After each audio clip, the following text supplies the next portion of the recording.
Dalam menghadapi pilkada serentak pemilihan langsung gubernur dan wakil gubernur Gorontalo, serta pemilihan langsung bupati dan wakil bupati maupun pemilihan wali kota dan wakil wali kota di Provinsi Gorontalo, yang akan dilaksanakan pada tanggal 27 November 2024. Polda Gorontalo dan Polres Jajaran telah menggelar Operasi Mantap Raja Otanaha 2024.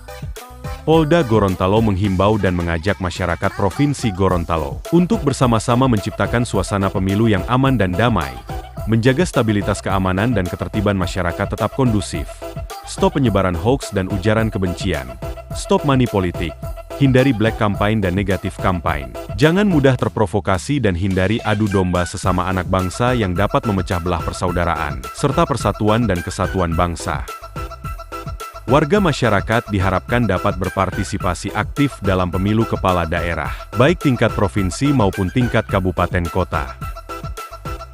Gunakanlah dengan sebaik-baiknya hak suara Anda secara bijak sebagai warga masyarakat Provinsi Gorontalo, dengan mendatangi tempat pemungutan suara pada tanggal 27 November 2024. Karena hak suara Anda menentukan masa depan provinsi, kabupaten dan kota di wilayah Gorontalo.